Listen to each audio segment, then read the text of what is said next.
मेरे सभी दोस्तों को मेरा प्यार भरा नमस्कार। और आज की इस वीडियो का शीर्षक है अजंता और एलोरा की गुफाएं। इसके लेखक हैं संजय सोंधी जी, जो कि वर्तमान में दिल्ली सरकार में उप सचिव के पद पर कार्यरत हैं। जब उन्होंने अजंता और एलोरा की गुफाओं का भ्रमण किया तो अपने अनुभव को हमारे साथ साझा किया। तो आइए सुनते हैं उनके अनुभव को उन्हीं के शब्दों में। पिछले सप्ताह मैंने अजंता, एलोरा और औरंगाबाद शहर की गुफाओं का भ्रमण किया। अजंता एलोरा की गुफाओं का भ्रमण मैंने 2 वर्ष पहले भी किया था। अजंता और औरंगाबाद की गुफाएं केवल बौद्ध धर्म को समर्पित हैं, जबकि एलोरा की गुफाएं बौद्ध, जैन व हिंदुओं में शैव मत को समर्पित हैं। फरवरी 2018 में अपनी प्रशिक्षण अवधि के दौरान मैंने राजस्थान के झालावाड़ जिले में स्थित विनायक और कोलबी की बौद्ध गुफाओं का भ्रमण किया था। अजंता की बौद्ध गुफाएं आकार में ज्यादा विस्तृत और ज्यादा परिष्कृत प्रतीत होती हैं। यहाँ की दीवारों पर बौद्ध धर्म से संबंधित कथाओं का सुंदर चित्रांकन मिलता है। भगवान बुद्ध के जीवन से संबंधित घटनाओं का भी चित्रण यहाँ देखने को मिलता है। ये गुफाएं चैत्य और बौद्ध विहारों के रूप में प्रयोग की जाती थी, ऐसा प्रतीत होता है। इन गुफाओं में कक्ष भी बने हुए हैं, जो भिक्षुओं के विश्राम करने हेतु निर्मित किए गए थे। ऐसा प्रतीत इसलिए होता है क्योंकि इनमें शैया और तकिए, जो कि पत्थरों से ही निर्मित हैं, का निर्माण किया गया है। मैं जब कभी भी इन गुफाओं में गया, मुझे एक विशिष्ट आत्मिक अनुभूति हुई जो मुझे अंदर तक रोमांचित कर गई। मेरे मन में ये विचार उत्पन्न हुए कि जिस स्थल पर मैं आज खड़ा हुआ हूँ, वहां कभी 1000-2000 वर्ष पूर्व बौद्ध भिक्षुओं की सभाएं हुई होंगी।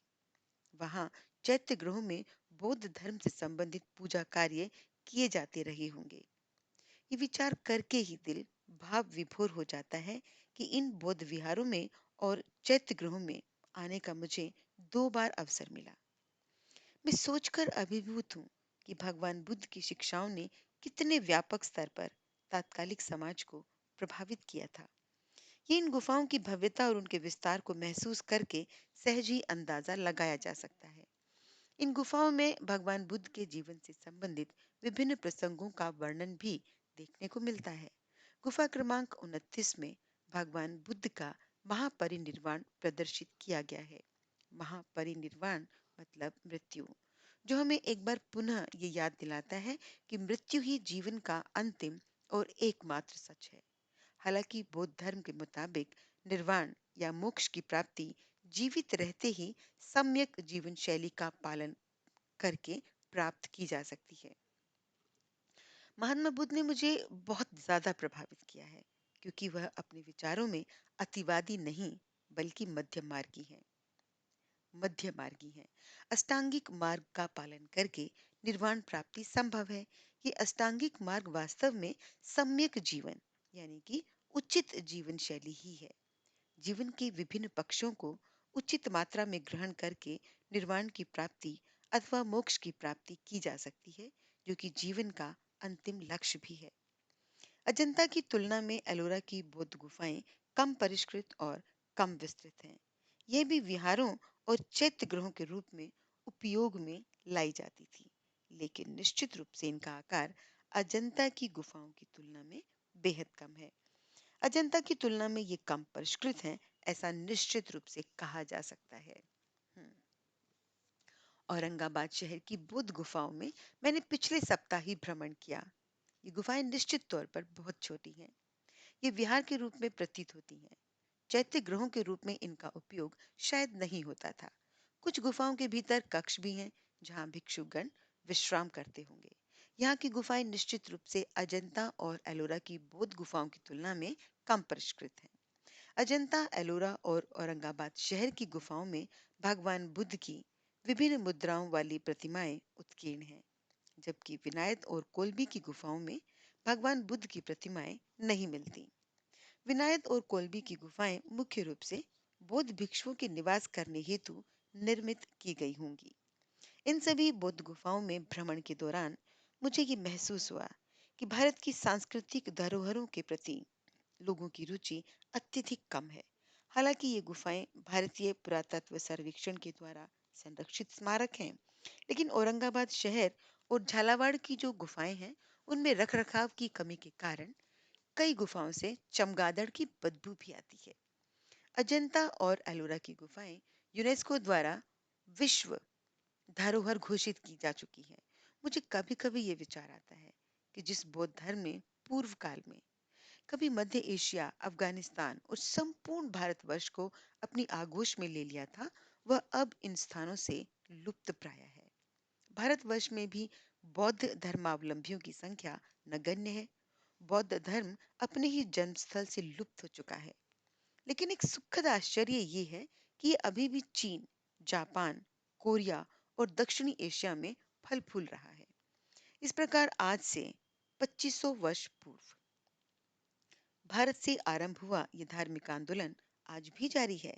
वर्ष 2022 में अजंता की गुफाओं के भ्रमण के दौरान मैंने उड़ती हुई राजकुमारी और पद्म पाणी की कपड़े पर चित्रकारी वाली पेंटिंग स्मृति स्वरूप खरीदी थी। इस भ्रमण के अंत में मैंने भगवान बुद्ध की शरण में आई हुई उनकी पत्नी यशोधरा और उनके पुत्र राहुल को प्रदर्शित करती हुई एक पेंटिंग भी खरीदी थी। ये स्मृति चिन्ह है जो मुझे वापस लौट आने पर भी उस स्थल के भावों से जोड़े रखती है।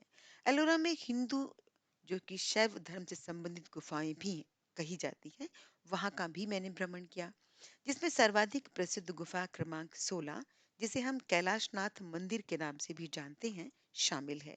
इसका निर्माण राष्ट्रकूट राजा कृष्ण प्रथम के द्वारा ईसा की 8वीं सदी में करवाया गया था। ये मंदिर एक ही चट्टान को तराशकर बनाया गया है। ये अपने आप में किसी अचंभे से कम नहीं है। इसका शिवलिंग आकार में बहुत बड़ा है।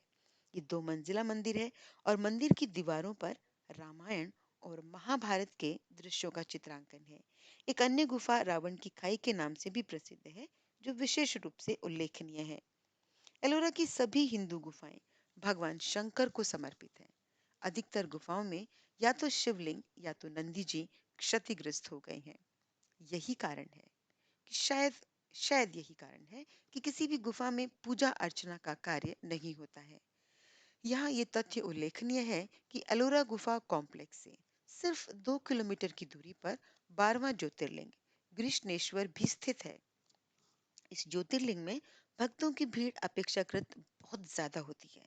इस प्रकार मुझे ये महसूस हुआ कि आम नागरिकों में ऐतिहासिक और सांस्कृतिक स्थलों के प्रति एक अजीब सी उदासीनता का भाव है, जबकि धार्मिक स्थलों के प्रति अत्यधिक उत्साह और आकर्षण विद्यमान है।